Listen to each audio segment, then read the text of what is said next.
With so many climactic moments happening all at the same time, what comes with it is a lot of content that needs to be talked about. There's the missing parts of Elsa's fight with Garfiel, a whole perspective to the battle with the Giltirau that we weren't even given, a deeper explanation to the numerous visions from Emilia's trial, and finally an encounter with a witch that alludes to something more. All of which we'll cover as we go through what the anime didn't include from the novel. Let's begin. Episode 48, Love You Down to Your Blood and Guts, covering Chapter 3 to Chapter 6 of Volume 15 of the light novel. As we jump straight into the continued fight between Elsa and Garfiel, we find Garfiel to be getting pushed back by Elsa's superior skill, mainly because no two of the same attacker technique would ever work on her. After she had witnessed something only once, Elsa was sure to counter it the next time with a very precise shift in movement, allowing her to follow it up with a very damaging punish afterward. While this did initially put Garfiel at a very significant disadvantage, he was eventually able to come up with a plan that would counter her counter, and that was the initial strike that we saw in the anime. What Garfiel did was he basically led his charge with an attack that Elsa had already seen before. This was in hopes of getting her to counter with an attack of her own. He wanted Elsa to open herself up by forcing her to go on the offensive. Sure enough, Elsa followed through with a counter just like he'd expected. She struck his leg with a slash of her knife that carved straight through his right foot all the way to his femur. Had Garfiel positioned himself any lower, then Elsa would have been able to cut his leg off right there. But because this was something he was expecting, he was able to minimize the damage and follow through with his own devastating attack. A counter that was only possible due to his absolute trust in his opponent's ability. What I mean is that, because he fully believed in Elsa's flawless technique and intuition, he was able to land what should have been a fatal blow. As we saw though, that turned out to be nothing more than a minor inconvenience. Switching over to Subaru, the fight between him and the Giltirau was actually given from both their perspectives. It was a much more interesting portrayal of this demon beast than what we saw in the anime. Rather than making him look like nothing more than a wild animal, the Giltirau was instead made out to be as this fairly intelligent creature, one whose very reason for living was for the thrill of the hunt. So a lot of the stuff we don't see in the anime is how this Black King of the Forest perceived its prey. In the beginning, what mattered most to the king was that its prey be worthy of hunting. To be able to kill a strong opponent with his own fangs was all this demon beast could have ever hoped for. But everything that went to make the hunt so enjoyable for him was now being tainted by the helpless prey he was after. To him, they were far too weak and thoughtless to even consider them such. Even so, this apex predator wasn't about to defy the orders of its master. Because she had saved him from the curse of its horn, the Giltirau knew that it owed Emilia a significant debt, so it had no intentions of letting any of her targets go. He was just disappointed that they were a lot weaker than he was expecting.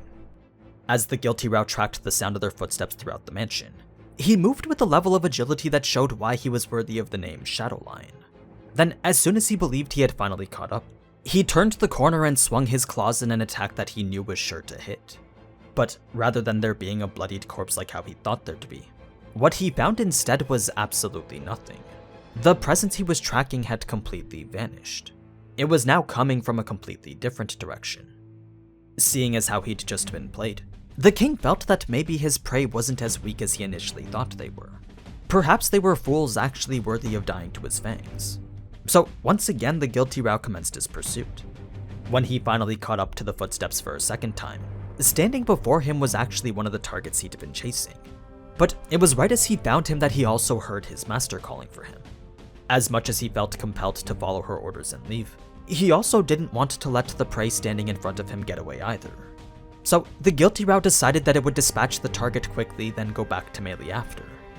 It was then that the human ran into a room that looked to be like a dead end, leading the king to believe that it was preparing itself for one final duel. But that hope for an honorable challenge was quickly dashed when the target just ran straight into a smaller room, bringing us to the scenes that we saw in the anime. In the end, the Giltirau's final thoughts were of what was going to happen to its forest. I mean, it was after all the king. So, having been defeated by some unknown enemy that he couldn't even see, the king couldn't help but wonder what was going to happen to his vacant throne. Now, if you're wondering how exactly Subaru and the others were able to deceive their enemy, well, that's because Otto had used his magic to create fake footsteps and eliminate their scent. It was pretty much the same thing he did when he was trying to get the upper hand on Garfiel. But anyway, Because the Giltirau was the only beast immune to the effects of the Repel Stone, Subaru was able to easily take Petra and Otto to the study on the upper floor. He then directed them to a hidden passageway behind one of the bookshelves, an underground path that led straight to the outside and exited far beyond the perimeter of demon beasts. So this was where Subaru had split up with the other two, and while it is where we would switch over to Emilia, rather than go back and forth between Sanctuary and the mansion, we'll instead talk about the rest of Elsa and Garfiel's fight now, then take a look at Emilia's trial after. The initial parts to this epic battle were pretty much as we saw, but right as the two charged at each other and were about to collide, that's when Meili's rock pig had crashed into the building. Garfiel was shocked to see such a beast appear as if out of nowhere, but what shocked him more was the fact that it was being ordered around by such a little girl. It was obvious that this was the Beastmaster Subaru had been referring to. When Frederica brought him up to speed with the situation, the reason he got so mad was because of the number of injuries he could see on her. Her ragged breathing and pale face from all the blood she'd lost was more than enough to indicate she'd been taking on numerous other demon beasts along with this massive one. So, as his composure began to shift from focus to anger, Frederica had to remind him that she too was skilled enough in combat. Sure, she may not have trained every day like how he had, but she was still a maid of the Mathers family. A statement that forced Garfiel to remember just how strong one of the Mathers maids could be. So, while it did convince him that Frederica was fine holding her own, it didn't change the fact that he was still very angry. As for Elsa and Meili, well, there was an interesting bit of context given here regarding the fate of the Giltirau. You see, Elsa immediately noticed that the number of demon beasts remaining were low. While part of the reason for this was Frederica's involvement and the presence of a fire, another factor affecting their decreasing numbers was the lack of the king. Yes, Meili was the beast tamer, but the Shadow Lion was a significant help in keeping many of the other demon beasts in line as well, even if he was a hassle to keep under control. The benefits of bringing him with her far outweighed the negatives. Well, at least that was if he stayed alive. Since the Giltirau was now dead though, managing the remaining demon beasts had now become a lot more difficult. In any case, with the two pairs of siblings now facing off against each other, Meili was becoming a bit concerned with Elsa's focus on someone who wasn't even a target. The fact that she was pretty much abandoning her job had made Meili warn her about the scolding that was sure to come from a person she called Mama. We don't exactly know who this person is, but it's most likely that she's the one who's in charge of the assassin organization. Regardless of what her punishment was going to be though, Elsa was committed to completing her showdown against Garfiel, and so too was Garfiel committed to doing the same, both unwilling to allow anyone else to interfere. Now, one of the aspects that didn't make it into the fight was a creative tactic used by Elsa to try and catch Garfiel by surprise. She had charged in for an attack all while purposely leaving herself open, giving Garfiel no choice but to take advantage of the opportunity she was presenting him with. So, as he countered with a strike that removed Elsa's entire left arm from her torso, the blade she was holding in that hand had mysteriously vanished. Only after hearing the high screeching sounds of it bouncing off the walls did Garfiel realize that it was being deflected straight towards the back of his head. Since Elsa was about to recover and attack him one more time, he wasn't able to just turn around and deal with it. So once again, Garfiel had been caught between a pincer attack of blades from both sides. Luckily for him, a corpse of a demon beast was right next to his feet, giving him something to kick up into the air between himself and the blade flying right at him. While it didn't reduce the force of the impact, it did prevent the blade from piercing his skull, but the heavy hit that came with it had spun him around in a way that opened himself up to a fatal attack. It left him with no choice but to use his blessing of the Earth Spirit to project himself right into the air. With Elsa still in the motion of charging at where he was, Garfiel was able to grab her face while in the air, then use partial transformation to rip most of it to shreds. His claws had reached so far into her skull that even her regenerative ability wasn't enough to save her from the pain of it. So it was only natural that Elsa began to scream as her body and face were being ripped to literal pieces. But even that wasn't enough to diminish her spirit. Now, after the rock pig had charged in to join the fight, the way it met its death was a little bit different in the novels. Garfiel didn't exactly use some weird wrestling move to rip its head off. Instead, he took advantage of the pig's weak spot. What the anime didn't quite show was that Garfiel had been trying to use his claws to rip into the hide of the rock pig's exterior. But with every swing he made, his claws would just end up breaking and he himself would get pushed further backwards, eventually resulting in Garfiel getting pushed straight onto his back. Since the rock pig was trying to end this as fast as possible, it raised its front legs in an attempt to stomp Garfiel's face in. But it was as it did that Garfiel used the exposure of its weak spot to deliver the decisive blow. He projected himself straight into the pig's underbelly so he could claw and gnaw at it, a move that gave him ample time to completely gut his opponent from the stomach. Now, for a bit more context behind the information Garfiel had read about vampires. The books he'd received were actually from an unknown source outside of Sanctuary. He didn't know who it was that was sending them, but he made sure to read anything that he could, mainly so he could learn to take care of whatever problem was troubling the woman he'd fallen for. So, as it turns out, one of those books just so happened to cover the topic of vampires, and it was from that book that he was able to learn that they weren't in fact immortal. Yes, they did have very impressive regenerative abilities, but even that was supposed to have its limits. Since he had already delivered a fatal attack 4 times before, Garfiel knew that it would only take 1 or 2 more times to finish off Elsa for good. It didn't matter how much she tried to hide it, because the fact remained that she was approaching the limit to the amount of time she could restore herself. As the two continued to exchange attacks once again, Elsa decided the best time to share the story of her past was right in the middle of this. Unlike what we saw in the anime, strike after strike carried with it the words of her past as if they were part of a song. There was no reason for Garfiel to have heard these words during the intense fight that was happening, but somehow his mind couldn't help but perceive every single one of them. So rather than it just being the two of them standing across from each other with Elsa sharing her story, it was instead during the very dance of their battle that she spoke without even missing a beat. Given that neither could land a proper hit on the other, Elsa's story simply continued without so much as a single pause. It was only after she managed to strike Garfiel's head with a kick strong enough to send him flying into the wall that she finally took a brief moment to recount the rest of it. This wasn't because she wanted to finish her story, though. It was more so because her foot had been crushed from the impact with Garfiel's face. While this did render her somewhat immobile, the sight of his resilience had also left her with a feeling of ecstasy, eventually leading to their final exchange of words right at the climax of their battle. Now, what Elsa said to Garfiel wasn't this line that we saw in the anime. It was instead something more along the lines of this, a much more endearing statement that highlights the root cause for her affection. You see, Elsa knew Garfiel was going to be the one to kill her. He had proved numerous times over that he was more than capable of it. So it was because of that very commitment to do so that she was able to love him unlike she'd loved anyone else before. That didn't mean she was resigning herself to death, but it did showcase her understanding of the outcome of this battle. With the rest of it being pretty much the same, there's only one last thing that we need to talk about, and that's the way that Elsa had been caught off guard by Garfiel. Considering what we saw in the anime, I'm sure you found this to be a bit out of character for her. I mean, someone as skilled as herself wouldn't be so sidetracked as to simply let Garfiel approach without any consequence. It's not like she willingly let this happen, but the way it was portrayed in the novels made it seem like she didn't have a choice.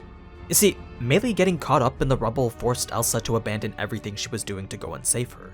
She had jumped straight towards the falling debris and started slashing it to pieces. But even her godlike speed wasn't enough to keep up with the amount of rubble that was falling.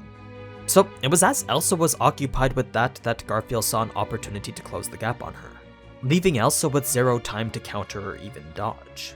That's how Garfiel ended up getting the jump on her. With that being it for the events at the mansion, we can now switch over to the last parts of Emilia's trials. It was in this realm of nothingness that the only thing present was Emilia's consciousness. Neither her body nor any of her 5 senses remained anymore. The only thing left was what we would probably consider to be her soul. As Emilia tried to make sense of what this place was, numerous mysterious lights started to appear from the darkness. Emilia couldn't exactly reach out to it because of her missing body, but she could feel her consciousness moving itself closer to it. It was almost as if she was being compelled to go to it. When her consciousness finally overlapped with one, that's when she was exposed to the first vision of the future she was bound to face. The anime's version of it cut itself off a little bit early, but what Emilia saw in the novel was herself talking about a nightmare that she knew was coming, something she'd always thought about before but constantly kept denying. Now that this calamity was finally here though, the Emilia of this vision could only smile towards what's described to be the person she hated the most, finally ending with a single tear, all while she proclaimed how they never should have met before. The vision after this brings us to a despair-filled scene involving Subaru and Reinhardt, as both were standing on opposite cliffs that overlooked a forest. Subaru spoke about some kid who was supposed to be their enemy.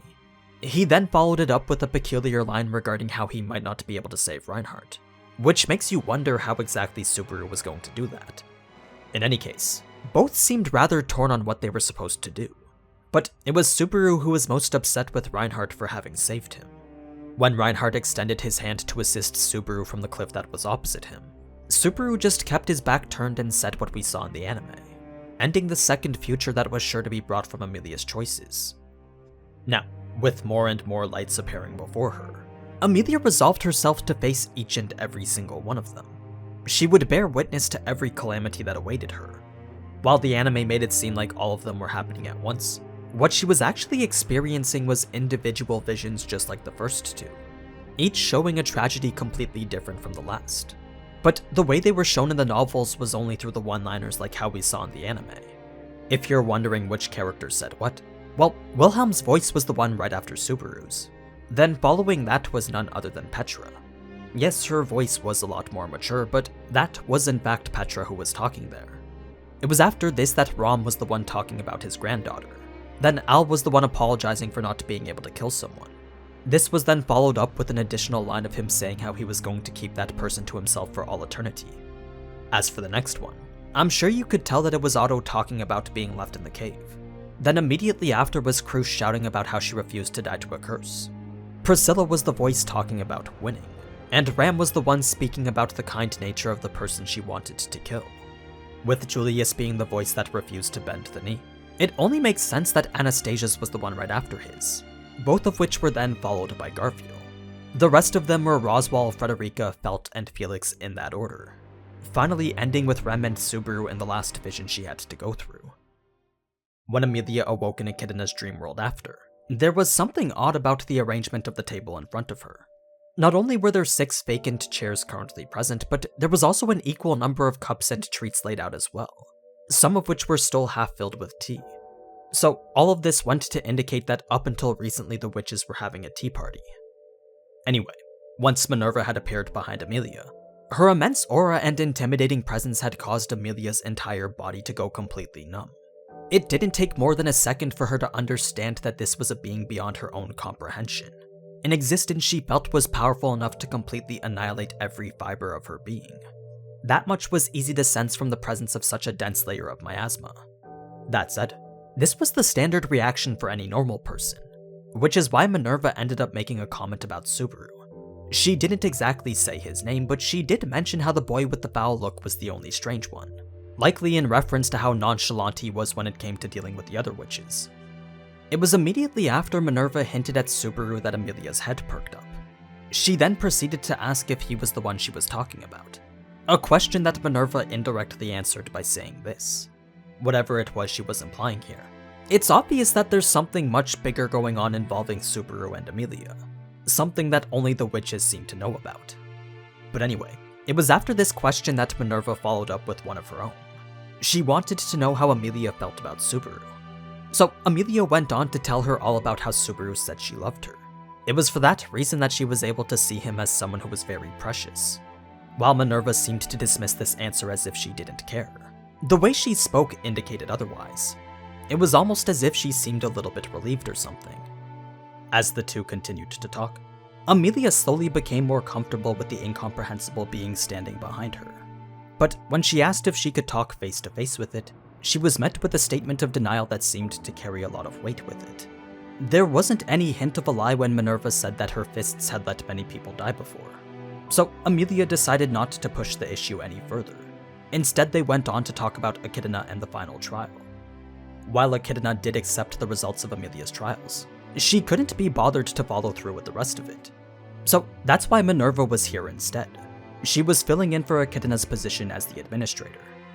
Now, if you're here for an explanation on why Minerva acted the way she did, well, unfortunately the context we're given is about the same as it was in the novels.